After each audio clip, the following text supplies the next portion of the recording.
Make money from your podcast with the Odyssey Creator Lab. You create the show, we bring the advertisers. Apply now at creators.odyssey.com.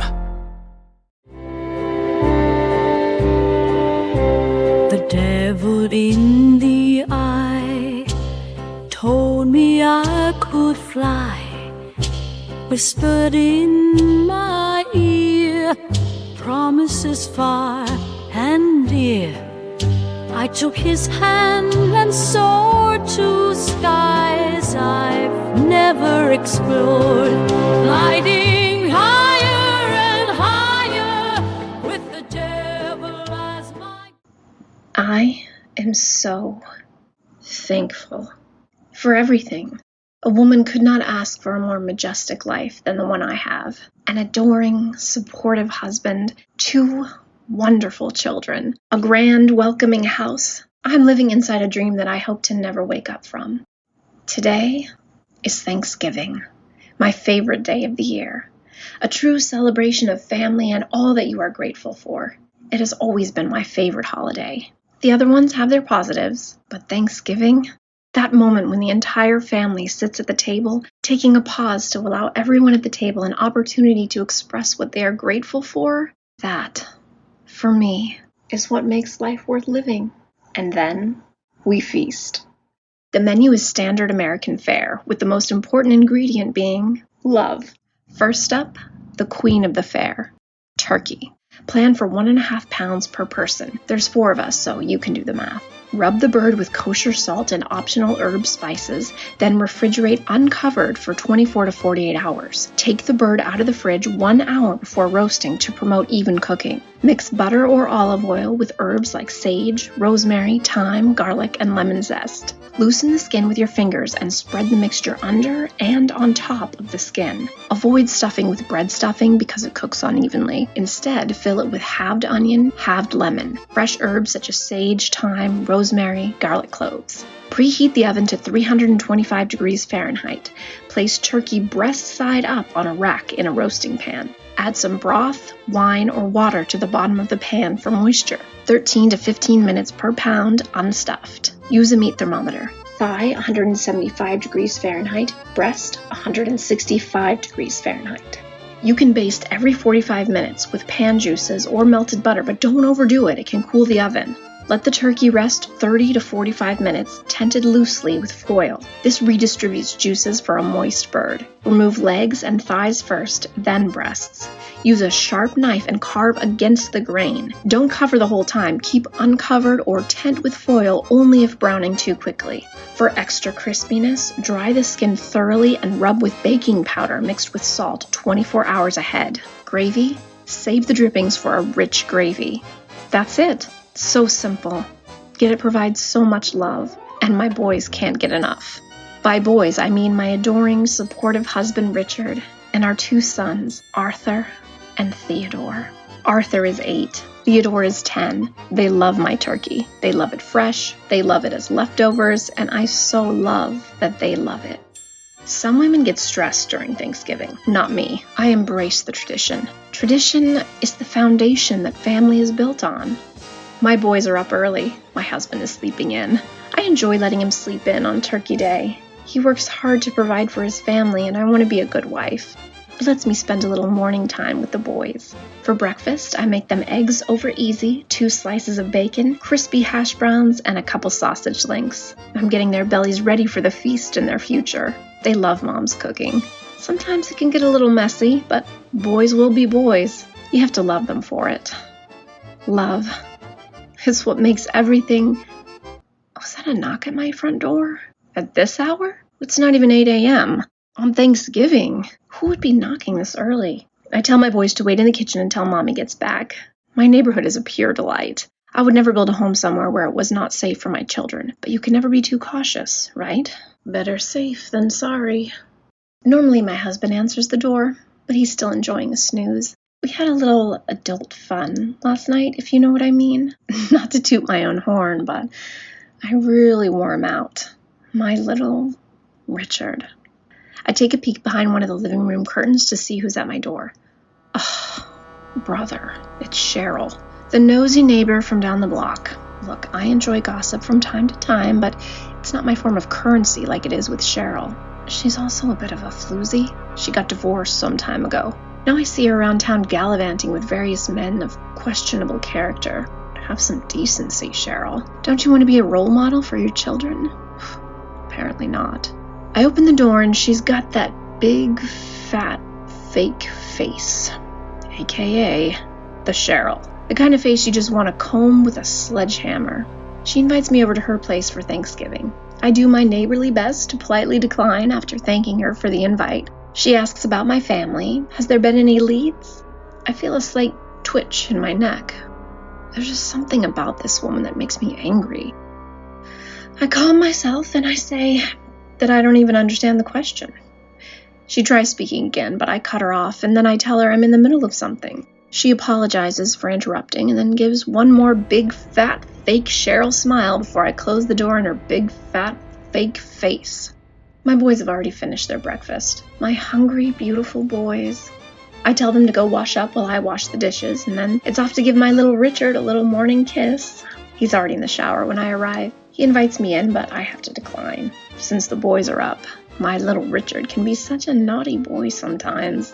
Now that everyone is getting clean, I use this time to spruce up the living room a bit. It could use a quick once-over. We had a maid for a while, but she was being inappropriate with my husband, so we had to let her go. I can't even recall her name. That's how much distance she has traveled in my mind. The nerve of that floozy to say my Richard was making advances on her. I showed her who runs this house. All of my boys walked down the stairs together, clean as 3 new whistles. My boys. Sometimes I just have to stand back and look at them, almost as if they were trophies. Except they never need polishing. They're perfect just the way... What was that? That noise from the sunroom. I back against the wall and slide across it, trying not to make any noise. When I'm in the clear, I can see the perpetrator of that rustling. Cheryl. She's standing outside my window, trying to look inside. Well, I'll be damned. Just when I thought my nosy neighbor couldn't get nosier. How dare she? The peeping Tom. Let me guess. She's jealous. She has nothing in her life, so now this is how she gets her kicks? Watching my beautiful family from outside our windows? My boys seem scared. Especially Theodore. He's clutching his father's leg for support. Richard offers to go talk to her, but I tell him to wait here. Mommy is going to handle this, just like she handled that awful floozy maid. I sneak out from the kitchen door, but then hug the outside of the house in my bare feet so she won't hear me coming. It works. By the time I'm right behind her, she's still peeping with her big, fat, fake face. Can I help you, Cheryl? Cheryl clutches her slutty chest and nearly faints against my spotless window. She's having trouble breathing. Good, I think. Her excuse is that one of her kids swears they saw my kids in the living room the other night. Cheryl tells me that it just seems so odd for a child to make up such a crazy story, and they were so adamant about it. So Cheryl told him that she would come here and check in on me. Check in on me? What a crock of baloney. Save the baloney for your big, fat, fake Thanksgiving feast. Of course they were in the living room, Cheryl. That's where children play. If you were a good mother, you would know that. Cheryl goes quiet, which is shocking for Cheryl. She puts her hands up, almost in surrender. Then she talks about how she knows a great grief counselor who can help me if I need someone to talk to. At this point, I'm not only upset, but she's also cutting into my prep time. My family will not be able to feast if I don't tend to the turkey. Cheryl won't drop it. She's telling me that it's been nearly 6 months. Maybe if I accept the fact that they're gone, I'll be able to start grieving. I feel another twitch in my neck. This one is not slight. It's aggressive. I can feel the tension carving its way from my neck down my spine. I woke up in the most joyous of moods, and now Cheryl took that away from me. I'm shaking with anger. Cheryl can see that I'm shaking. She can also see that I'm holding a carving knife. She takes a little step away from me as if I can't see what she's doing, trying to bring me down to her level. Well, I won't let her. I am a good mother. I love my family. I love my family. I love my...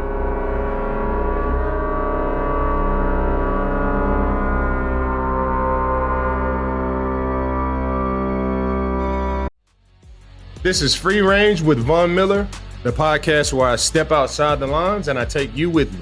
Each week, we're talking everything from the biggest stories around the league to the biggest stories off the field. This isn't your average sports podcast. This is game meets culture, locker room meets living room, and no topic is off limits. So if you're into good conversations that ruffle a few feathers, join me every Wednesday and follow Free Range with Von Miller everywhere you get your podcast.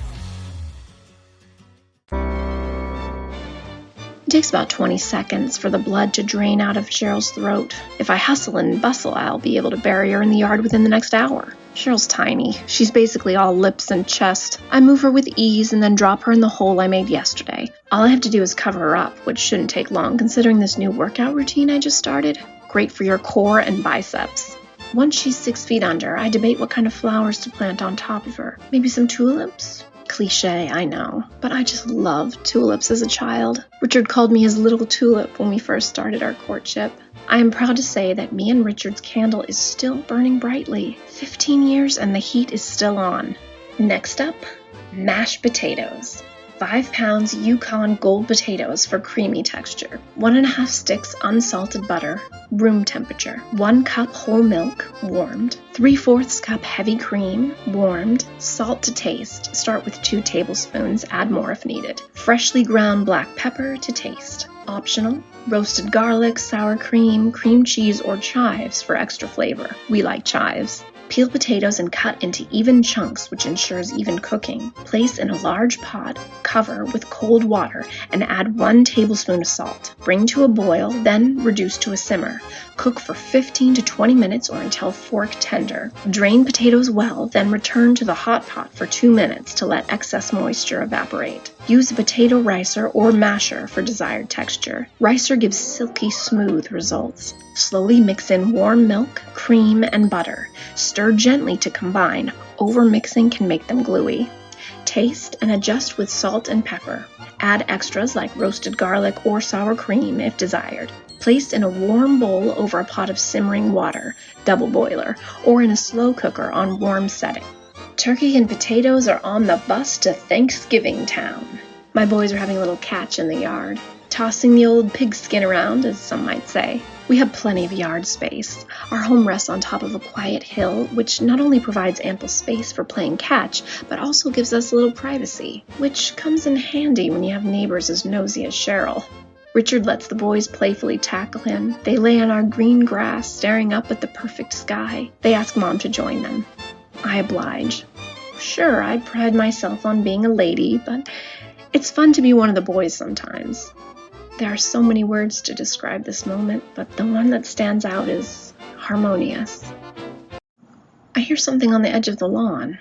Ricky, Cheryl's teenage mischievous son. He looks like he's seen a ghost. Typical. That kid never had a backbone. Are you surprised? With a floozy mother role model like Cheryl? Ricky is coughing with tears as he sees us in all our glory. I bet you $100 he stole that bike he's on. I spring up and point at him. What are you doing here, Ricky? He starts screaming that he knew it. He knew what he saw was true, whatever that means. Then he starts screaming for his mom. Good Lord, that kid's voice is like nails against a chalkboard. I'm walking over to him, scolding him for being a peeping Tom. He's still screaming for his mom. I'm picking up the pace a bit. I don't want him here. He's ruining my perfect day. Ricky sees that I'm close, so he gets on his bike and turns it around, preparing to ride off. Stupid teenage douchebag. Before he can even put his foot to the pedal, I'm right next to him. I will not have this punk ruin my Thanksgiving. I am a good mother. I love my family. I love my family. I love my...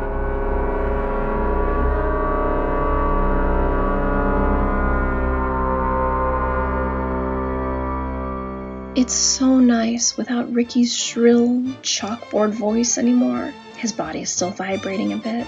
His head smashed against the pavement hard. There was a glorious squishing sound when his eyeball fell out. I slowly stepped on it just to see how long it would take to pop. It's such a shame I already covered Cheryl. I could have put them in together, spending the rest of eternity inside their disgusting, incestuous grave. What a fitting home for their end of existence. Whew. After all that digging, I could use a shower. I tell the boys to keep playing catch while Mom goes inside to freshen up. I'm not in there for more than 2 minutes before I hear a little tap. It's my little Richard, asking if I need someone to make sure I'm clean. What a little rascal he is. I say that I do. Normally I would say no, since the boys are home, but why not live a little? My little Richard has earned it. Up next, stuffing. 1 loaf, 14 to 16 ounce, hearty bread, cut into 3/4 inch cubes, sourdough French or country white. 1 cup unsalted butter, 2 cups yellow onion finely chopped, 1½ cups celery finely chopped, 4 cloves garlic minced, 2½ cups chicken or turkey stock warmed, 2 large eggs, 2 tablespoons fresh sage chopped, 1 tablespoon fresh thyme leaves, 2 tablespoons fresh parsley chopped, salt and pepper to taste. Dry the bread. This is crucial for texture. Bake at 300 degrees Fahrenheit for 25 to 30 minutes, tossing occasionally until dry. In a large skillet, melt butter over medium heat. Add onion and celery. Cook until soft for 8 to 10 minutes. Stir in garlic, herbs, and cook another minute. Season with salt and pepper. In a large bowl, combine bread cubes and sautéed vegetables.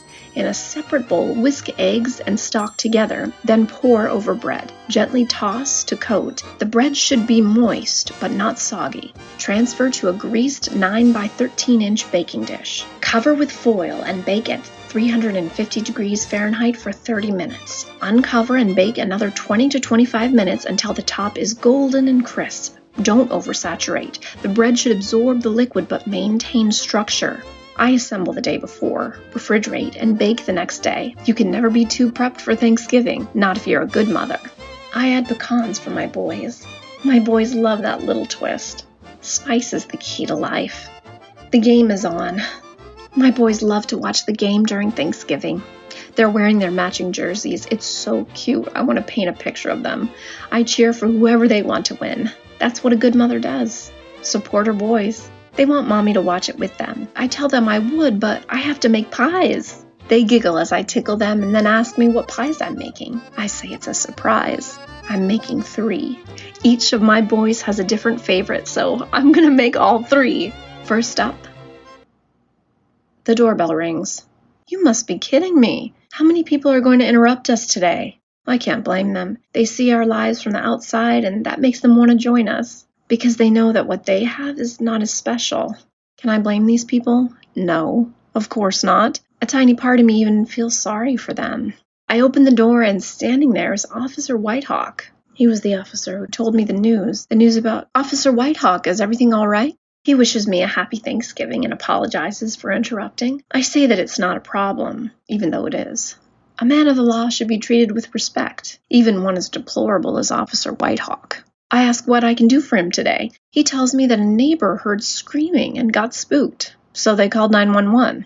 The suburbs, am I right? These people think they're the kings and queens of their town. Me and my boys would never behave that way. We believe that we were created equal along with everyone else, because that's what God intended when he made us. Officer Whitehawk gives me a puzzled look. Then he asks whose bike that is in the driveway. I tell them that's my boy's bike, of course. My boy Arthur. He tells me that it sure looks a lot like Ricky's bike. He knows because he had to find it after one of my boys stole it from him. I say that is preposterous. My boys would never steal anything. They're angels. If you don't believe me, just look for yourself, officer. They're watching the big game on the TV with their dad. If that's not the poster for angels, what is? Officer Whitehawk steps inside. He can see them watching TV from where he is. He's not smiling. What kind of a hollow man doesn't smile when he sees 2 boys watching football with their father? He tells me to please turn around and put my hands behind my head. I ask what the heaven is he talking about? Put my hands behind my head. He is clutching his gun in its holster. I turn around and tell my boys not to worry, even though they are clearly worried. Richard looks angry. You do not want to see my husband when he is angry. He's very protective when he thinks other men are mistreating his woman. I tell them Mommy will take care of this. When I feel Officer Whitehawk's hand grab mine, I turn around and stab him in the left eye with the Swiss Army knife that I keep in my front vest pocket. It comes in handy so much more than you would think. A woman has to protect herself when her big, strong husband is not around. Officer Whitehawk clutches his eye and falls to the ground, screaming in agony. I take his gun out of the holster. My boys are very upset. They can't believe a policeman would try and arrest Mommy. I am a good mother. I love my family. I love my family. I love my...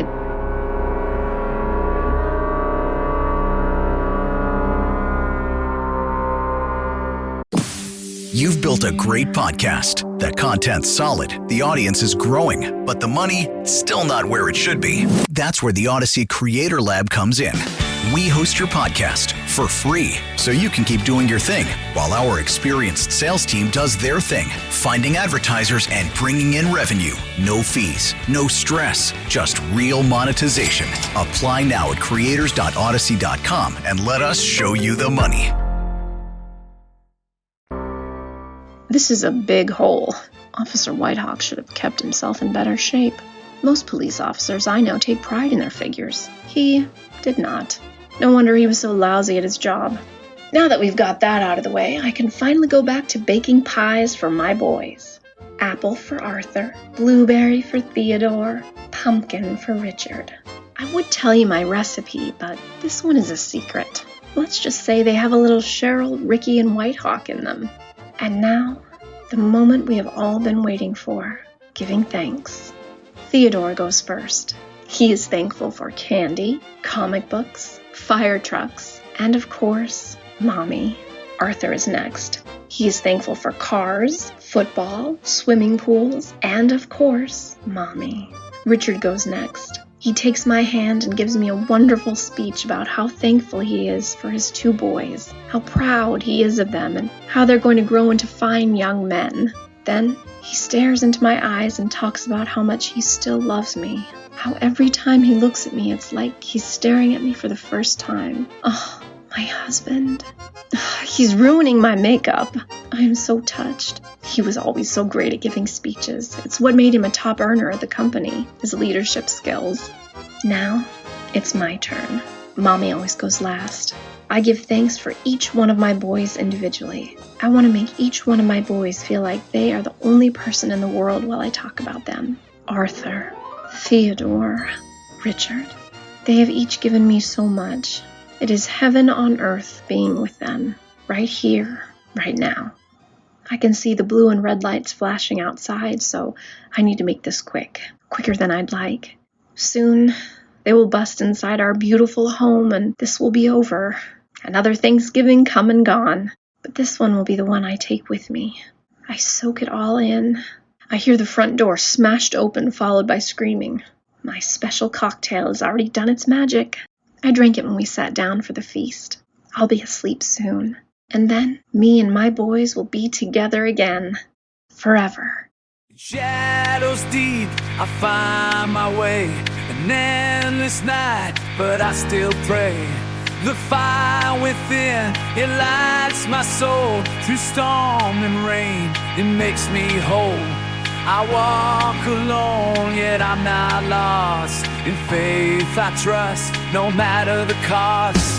Heaven's light will guide me home, where the angels sing and the spirits roam. Till the dark turns to dawn, I'll keep holding on. When mountains rise, I climb so high.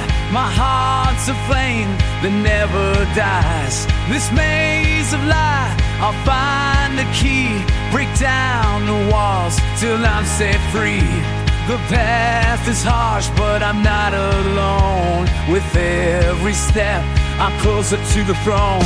Heaven's light will guide me home, where the angels sing and the spirits roam. Till the dark turns to dawn, I'll keep holding on.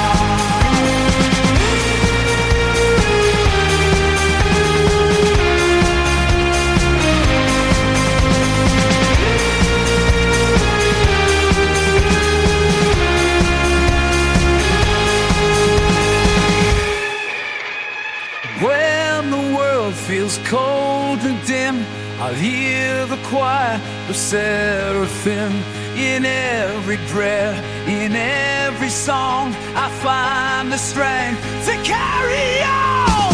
Heaven's light will guide me home, where the angels sing and the spirits roam, till the dark turns to dawn. I'll keep holding on.